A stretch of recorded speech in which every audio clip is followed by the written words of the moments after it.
Hi అండి. అందరికీ నమస్కారం. Welcome to my channel. ఈ వీడియోలో ఏపీ ప్రభుత్వ ఉద్యోగుల కీలక డిమాండ్లపై ఆలోచనలో కసరత్తు చేస్తున్న ప్రభుత్వం మరి ఏ మేరకు వచ్చింది? ఎంతవరకు వచ్చింది? దీనికి సంబంధించి అప్డేట్ అనేది వీడియోలో తెలుసుకుందాము. వీడియో అయితే ఎక్కడే కానీ స్కిప్ చేయకుండా ఎండ్ వరకు చూసేయండి. అప్పుడే ఇన్ఫర్మేషన్ పూర్తిగా అర్థమవుతుంది. అలాగే వీడియో చూస్తున్న ప్రతి ఒక్కరూ వీడియోకి అయితే లైక్ చేయండి ఫ్రెండ్స్. ఈ వీడియోని తోటి ఉద్యోగ పెన్షన్ మిత్రులతో అయితే షేర్ చేయండి. కొత్తగా మన ఛానల్ చూస్తున్నవారు ఇంకా ఎవరైనా సబ్స్క్రైబ్ చేసుకోకపోతే వెంటనే మన ఛానల్ అయితే సబ్స్క్రైబ్ చేసుకోండి. సబ్స్క్రైబ్ చేసుకోవటం వల్ల నేను చేసే ప్రతి ఒక్క వీడియో మీ వరకు రీచ్ అవుతుంది. సో ఇక ఆలస్యం చేయకుండా వివరాల్లోకి అయితే వెళ్ళిపోదాము. ఫ్రెండ్స్, ఇక విషయానికి వచ్చినట్లయితే ఏపీ ప్రభుత్వం ఉద్యోగుల ఆవేదన, కూటమి సర్కార్పై పెరుగుతున్న ఒత్తిడి. సో ముఖ్యంగా ఎంప్లాయీస్ అయితే కూటమి ప్రభుత్వం అధికారంలోకి వచ్చిన తర్వాత 6 నెలలు గడువు ఇచ్చారనమాట. అంటే ప్రభుత్వాన్ని ఏమే గాని కోరలేదు. ఎందుకంటే కొత్త ప్రభుత్వం అధికారంలోకి వచ్చిన తర్వాత సర్దుమణగడానికి 6 నెలల సమయం పడుతుంది అని చెప్పేసి టైం ఇచ్చారు. రెండవది ఎంప్లాయీస్‌కి ఆర్థిక శాఖ మంత్రి ఈ మేరకు పయ్యావుల కేశవ్ గారండి. సో ఆయన ఏం చెప్పారంటే, మాకు 2 సంవత్సరాలు సమయం పడుతుంది. ఎందుకంటే గత ప్రభుత్వము ఎక్కడెక్కడ లొసుగులు పెట్టింది, ఎక్కడెక్కడ ఆర్థికంగా ఇబ్బందులు, చిక్కుముళ్ళు వేసిందనేది మనము తెలుసుకోవాలంటే మినిమమ్ 2 సంవత్సరాల సమయం అయితే పడుతుంది అని చెప్పేసి పయ్యావుల కేశవ్ గారు ఈ మేరకైతే తెలియజేసిన విషయం మనందరికీ తెలిసిందే. మరి ఇప్పుడు 2 సంవత్సరాలు కూడా అయిపోయిందనమాట. సో 2 సంవత్సరాలు కూడా దాటిపోయింది. మరి మా యొక్క పెండింగ్ బకాయిలు ఎక్కడ? మీరు అసలు ముందు ఇవన్నీ కాదు, ఎన్నికల సమయంలో సో హామీలైతే ఇచ్చారనమాట. హామీలిచ్చారు. ఉద్యోగులకు సంబంధించి ఎన్నికల 2024కు ముందు ఎన్నికల మేనిఫెస్టోలోనే ఉద్యోగులకు సంబంధించి ఉద్యోగుల ఆర్థిక సంక్షేమం కోసం అనేక వాగ్దానాలు అయితే చేశారు కూటమి ప్రభుత్వము. గత ప్రభుత్వం ఉద్యోగులను తీవ్రంగా అన్యాయానికి గురి చేసిందని భావించిన ఉద్యోగ వర్గాలంతా కూడా, పెన్షనర్లు, వారి కుటుంబాలంతా కూడా ఏకపక్షంగా కూటమి ప్రభుత్వానికి గెలుపుకు కారణమయ్యారన్నమాట. సో మద్దతునిచ్చారు. కూటమి ప్రభుత్వాన్ని గెలిపించుకున్నారు. అయితే అధికారంలోకి వచ్చి 2 ఏళ్ళు పూర్తయిన తర్వాత కూడా ఇప్పటికి కూడా హామీల అమలుపై స్పష్టమైన కార్యాచరణ లేకపోవడంతో ఉద్యోగుల్లో ఆందోళన మొదలైంది. సో మరి ఈ యొక్క హామీలు చూసుకున్నట్లయితే ప్రభుత్వము ఎందుకు నెరవేర్చడం లేదు అంటే ఆర్థిక ఇబ్బందులు అని చెప్పేసి సాకు చెబుతోందనమాట. సో ప్రభుత్వం కోరుతున్న సమయం సో ఇంకా కొద్దిగా సమయం అయితే కావాలని చెప్పేసి కోరటం జరుగుతోంది. ఉద్యోగ సంఘాల నేతలతో మనకు రీసెంట్‌గా భేటీ జరిగిందనమాట. Group of ministers versus AP employees అన్నమాట. సో ఉద్యోగ సంఘ నేతలతో జరిగిన భేటీలో ప్రభుత్వం రాష్ట్ర ఆర్థిక పరిస్థితిని సాకుగా చూపుతోంది. గత ప్రభుత్వం ఖజానాను ఖాళీ చేసిందని, అందుకే తక్షణమే అన్ని హామీలను నెరవేర్చడం సాధ్యం కాదని చెబుతూ సమయం కావాలని కోరుతోంది.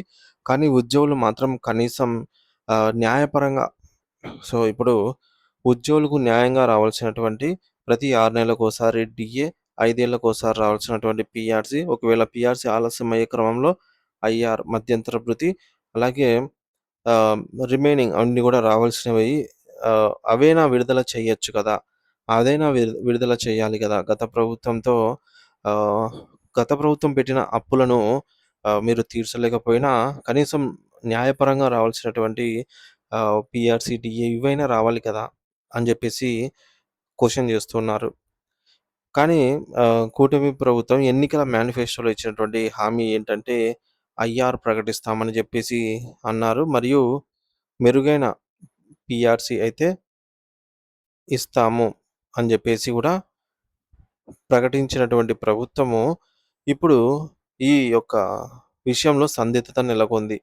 సో, ప్రభుత్వం నుంచి ఎటువంటి సమాధానం రావటం లేదు. సో, దీనికోసం ఆహ్, పీఆర్సీ, ఐఆర్ వీటి కోసం ఉద్యమాలేమీ చేయాల్సిన అవసరం లేదండి. ప్రభుత్వం న్యాయబద్ధంగా ప్రకటించాల్సినవే.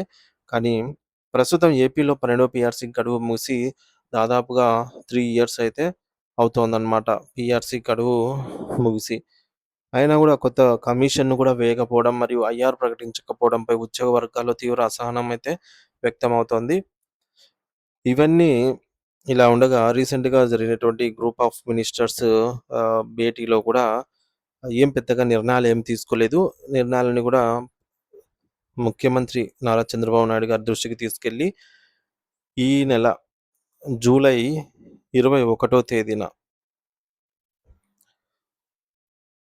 క్యాబినెట్ భేటీ నిర్వహిస్తాము. జేఏసీ సమావేశాలుంటాయి. కీలక నిర్ణయాలొచ్చే అవకాశం ఉందని జెప్పేసి అంటున్నారు. మరి రేపటి రోజున జరగబోయేటటువంటి ఈ యొక్క ఆంధ్రప్రదేశ్ రాష్ట్ర క్యాబినెట్ ఆర్ జేఏసీ క్యాబినెట్ లేదా గ్రూప్ ఆఫ్ మినిస్టర్స్‌తో గావచ్చు, లేదంటే స్వయంగా ముఖ్యమంత్రి నారా చంద్రబాబు నాయుడు గారితోనే గావచ్చు, ఈ యొక్క సమావేశం పైన ఉద్యోగ పెన్షనర్లు సర్వత్రా ఆసక్తిగా అయితే ఎదురు చూస్తూ ఉన్నారు. సో, ఈ భేటీ అనేది ప్రభుత్వం ఉద్యోగులకు సంబంధించి కొన్ని కీలక నిర్ణయాలు తీసుకునే అవకాశం అయితే ఉంది. ఖచ్చితంగా ఈ యొక్క రేపటి భేటీలో అట్‌లీస్టు పెండింగ్‌లో ఉన్నటువంటి డీఏలు 5 ఈ 5 అట్‌లీస్ట్ 1 లేదా 2 డీఏలను ఖచ్చితంగా ప్రకటన చేస్తారు అని జెప్పేసి విశ్వసనీయ సమాచారం ద్వారా తెలుస్తోంది. అలాగే ఖచ్చితంగా పొరుగు రాష్ట్రమైనటువంటి ఆహ్, తెలంగాణలో 5% ఐఆర్ ఇస్తూ ఉండగా, ఏపీలో ఇంకా లేదు. 0. కానీ రేపటి భేటీలో ఐఆర్ వచ్చే అవకాశం అయితే స్పష్టంగా కనిపిస్తోందండి. మళ్ళీ 12వ పీఆర్సీకి సంబంధించి కమిషన్ ఏర్పాటుకు ఒక జీఓఆర్ మెమో విడుదల చేసే అవకాశము, అంటే మొత్తానికి 12వ పీఆర్సీపై ఒక స్పష్టత వచ్చే అవకాశం అయితే ఉందన్నమాట. అలాగే ఉద్యోగులకు సంబంధించి మెయిన్‌గా రావాల్సినవి ఇక్కడ డీఏ, ఐఆర్, పీఆర్సీ వీటితో పాటుగా మరొకటి కాంట్రాక్ట్ మరియు ఔట్‌సోర్సింగ్ ఉద్యోగుల సంబంధించి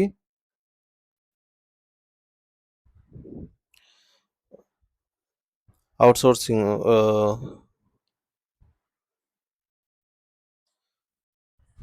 వీరికి సంబంధించి వేతనాలు సరిపోవటం లేదని ఉద్యోగులు, కాంట్రాక్ట్ మరియు ఔట్‌సోర్సింగ్ ఉద్యోగులు చాలామంది బాధపడుతున్నారు. చాలామంది కామెంట్స్ ద్వారా కూడా తెలియజేస్తున్నారనమాట. వారి ఫ్యామిలీ ఉంటే 5 మెంబర్స్ ఆర్ 6 మెంబర్స్ మ్యారేజ్ అయిన వారు ఉండొచ్చు. సో, ఇంతమంది ఉన్నా సరే వారికి వచ్చే నెల జీతం 20,000 లేదంటే 21,000 ఈ విధంగానే ఉంటున్నాయన్నమాట. సో, కాబట్టి పక్క రాష్ట్రమైనటువంటి తెలంగాణలో కాంట్రాక్ట్ మరియు ఔట్‌సోర్సింగ్ సిబ్బందికి ఒకటో తారీఖునే జీతాలు అందుతుంటే ఏపీలో మాత్రం కొంచెం జాప్యమవుతోంది. అలాగే వైద్య ఆరోగ్య శాఖలో పనిచేస్తున్న పారామెడికల్ సిబ్బందికి 5 నెలలుగా జీతాలే అందకపోవడం శోచనీయం. నిధి పోర్టల్ వంటి సాంకేతిక అప్డేట్స్ వచ్చినప్పటికీ కూడా అధికారులు జీతాలు ఆపడం వల్ల కుటుంబాలలో పస్తులు ఉండాల్సిన పరిస్థితి కూడా ఏర్పడిందని అయితే ఈ విభాగం అయితే వివరిస్తోంది. అలాగే కాంట్రాక్ట్ ఉద్యోగులకి సంబంధించి కూడా బెనిఫిట్స్ ఇవ్వాలి అని చెప్పేసి కోరుతున్నారనమాట. సో, సారీ ఫ్రెండ్స్, కాంట్రాక్ట్ ఉద్యోగులు కూడా గవర్నమెంట్ ఎంప్లాయీస్‌తో సమానంగా పనిచేస్తూ ఉంటారు. వీరికి అన్నీ కాకపోయినా కొన్నైనా కూడా గవర్నమెంట్‌కి సంబంధించి ప్రయోజనాలు కల్పించాలని చెప్పేసి కోరుతున్నారు. అలాగే ఈ మేరకు ఫ్యాక్ట్‌పో సో, ఫ్యాక్టో డిమాండ్స్ అయితే కొన్ని ఉన్నాయన్నమాట. So, facto chairman Sai Srinivas గారు తమ ప్రధాన డిమాండ్‌లను కూడా ప్రభుత్వం ముందు ఉంచారన్నమాట. అందులో ముఖ్యమైనది మనం ఇదివరకే చెప్పుకున్నట్టుగా 12థ్ పీఆర్సీ, అలాగే డీఏ, అలాగే టీచర్లకు టెట్ నుండి మినహాయింపు, టెట్ ఎగ్జెంప్షన్ ఇవన్నీ కూడా ముఖ్యంగా ఉన్నాయన్నమాట ప్రముఖంగా. ఈ యొక్క డిమాండ్‌లు నెరవేరని పక్షంలో రాష్ట్ర స్థాయి ఉద్యమానికి కూడా సిద్ధమైంది అనైతే వారు హెచ్చరిస్తూ ఉన్నారు. సో, ఉద్యోగుల సంతృప్తియే సుపరిపాలనకు పునాది అని జెప్పేసి చెప్పవచ్చు. రాష్ట్రంలో ఏ సంక్షేమ పథకమైనా, అభివృద్ధి కార్యక్రమమైనా లేదంటే ఏదైనా విజయవంతంగా కొనసాగాలంటే ఉద్యోగుల పాత్ర ఎంతో కీలకం. ఇక్కడ ఎంప్లాయీ లేనిదే ప్రభుత్వం లేదనమాట. ఆర్థిక ఇబ్బందులు రాష్ట్రానికి ఏపీ ప్రభుత్వానికి ఆర్థిక ఇబ్బందులు ఉండొచ్చు. సహజమే, నిజమే. కానీ ఇతర కార్యక్రమాల కోసం అప్పులు తెచ్చి మరీ ఇస్తున్నటువంటి రాష్ట్ర ప్రభుత్వం. అదే రాష్ట్ర ప్రభుత్వ యంత్రాంగాన్ని నడిపించే ఉద్యోగుల సమస్యలను కూడా ప్రాధాన్యత క్రమంలో పరిష్కరించాలి. అలాగే రేపు జరగబోయే ఈ యొక్క క్యాబినెట్ భేటీ అనేది ఉద్యోగుల జీవితాల్లో వెలుగులు సైతం నింపుతుంది అని సామాన్యులు సైతం ఆశిస్తున్నారు. ఉద్యోగ పెన్షనర్స్ అంతా కూడా వెయ్యి కళ్ళతో ఎదురు చూస్తూ ఉన్నారు. సో, దీనిపై మీ అభిప్రాయం ఏమిటనేది ఖచ్చితంగా కామెంట్ బాక్స్‌లో కామెంట్ చేసి తెలియచేయండి friends. Thank you for watching this video.